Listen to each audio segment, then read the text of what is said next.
So dear student, now ये figure देखिए कि कैसे हमारे शरीर में रेस्पिरेशन होता है। हमारी ह्यूमन बॉडी में तो जो रेस्पिरेशन होता है ये होता है लंग्स से।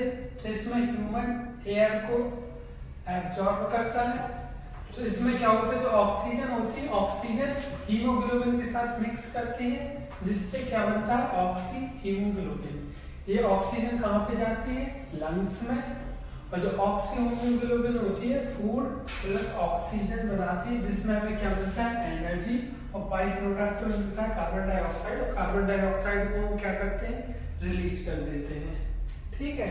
और ये जो फॉर्म्स ऑफ आयरन होती है हीमोग्लोबिन में, किस फॉर्म में होती है, तो ये होती है Fe2+, इसको कहते हैं फेरस, और Fe3+, इसको कहते हैं फेरिक।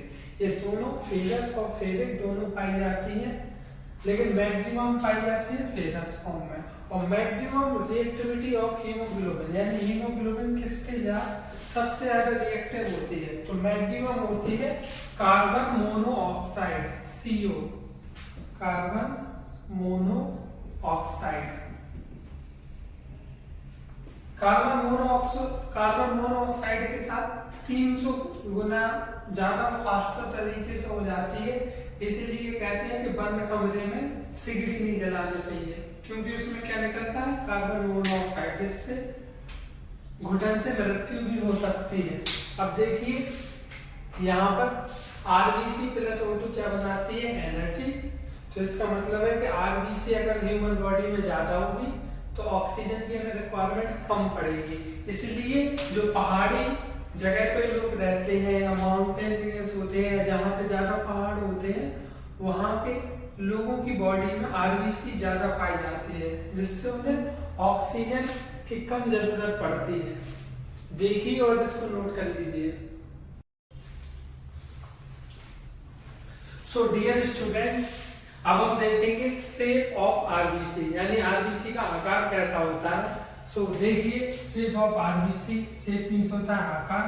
तो RBC दो टाइप्स की होती है, एक होती है इमेच्योर RBC, एक होती है मैच्योर RBC। ठीक है। इमेच्योर का होता है स्फेरिकल और मैच्योर का होता है बाइकनकेव। तो जितने भी आप एग्जाम में आएंगे तो हमें क्या लगाना है, बाइकनकेव वाला, कि RBC का शेप कैसा होता है, बाइकनकेव। तो जो RBC जो सेल होती है, इसमें नो न्यूक्लियस होता है, यानी कोई भी न्यूक्लियस नहीं पाया जाता है RBC सेल में, ना ही कोई माइटोकॉन्ड्रिया पाई जाती है। But few exception are always available. So RBC में जो एक्सेप्शंस है, कैमल्स में न्यूक्लियस प्रेजेंट होता है। कैमल्स में क्या होता है, न्यूक्लियस प्रेजेंट पाया जाता है। क्यों पाया जाता है, बिकॉज कैमल्स हिली एरिया और डेजर्ट एरिया में पाए जाते हैं, इसलिए इनमें न्यूक्लियस डेवलप होता है। अब आगे देखिए लाइफ स्पैन ऑफ RBC, यानी इसका मतलब होता है कि RBC का कितना जीवन काल है। तो RBC का life span 20 day to 120 day होता है। इसका मतलब मैक्सिमम 120 डे होता है।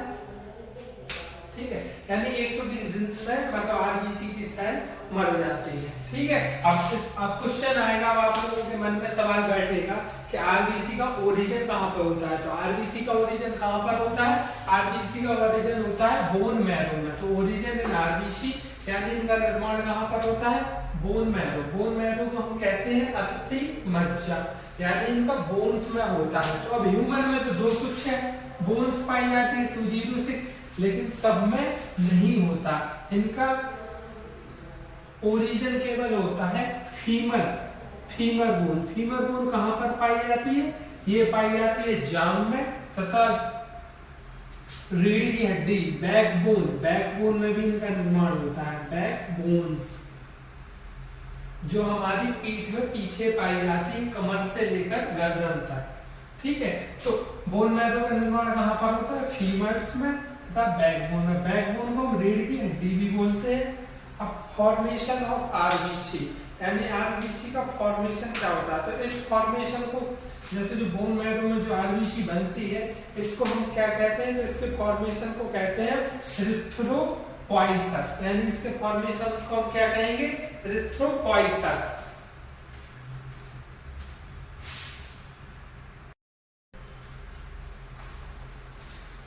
अब देखिए ग्रेवयार्ड ऑफ आरबीसी, यानी ग्रेवयार्ड मीन्स क्या होता है, कब्रगाह, यानी आरबीसी की कब्रगाह कहाँ पर है, तो आरबीसी की कब्रगाह को कहते हैं स्प्लीन में ये चली जाती है, वहां पे ये नष्ट हो जाती है आरबीसी, क्योंकि हमने आपको बताया था आरबीसी का जो जीवन काल होता है मैक्सिमम 120 डे मैक्सिमम होता है।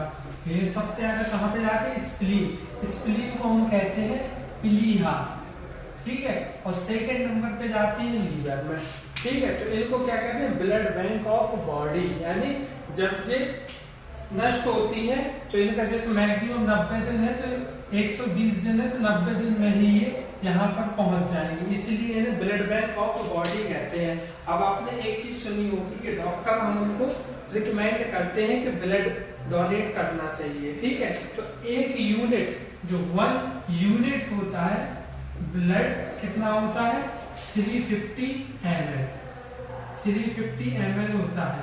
तो एक यूनिट ब्लड इतना होता है, अगर हम इतना ब्लड डोनेट करेंगे तो हमें कोई भी नुकसान नहीं होगा।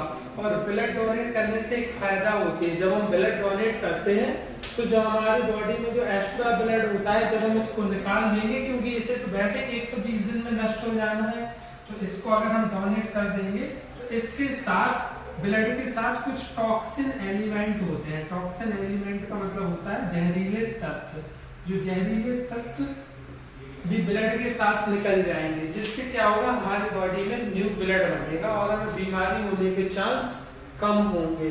इसलिए डॉक्टर हमें रिकमेंड करता है ब्लड डोनेट करने के लिए। तो आप लोग इस टॉपिक को देख लीजिए, अच्छे से समझ लीजिए, एग्जाम के लिए बहुत ज़्यादा इम्पोर्टेंट है। ये वीडियो यहीं पर खत्म होती है और आप ये वीडियो बताइए कि आपको कैसी लगती है, कमेंट में अपनी राय देना ना भूलिए और हम अपनी वीडियो को और भी इम्प्रूव करेंगे। आप लोगों को इस टॉपिक से रिलेटेड कोई भी क्वेरी हो तो कमेंट में डालिए, हम आपको ज़रूर आंसर देंगे। और हमारे कोचिंग में अभी डिस्काउंट चल रहा है, तो आपको एक कूपन का यूज करना पड़ेगा, इसका नाम है अरबाज 30। इस कूपन का अगर आप यूज करेंगे तो आपको हमारे सभी बैचेस पर 30% डिस्काउंट मिलेगा। तो जो हमारी कोचिंग है ये बेस्ट कोचिंग है, आपको 4 डे का फ्री डेमो देगी और आपको कोई भी क्वेरी हो, आपको सस्ते बैच मिलेंगे तथा बेस्ट टीचिंग स्टाफ मिलेगा, आपको पढ़ाई से रिलेटेड सारे डाउट क्लियर होंगे।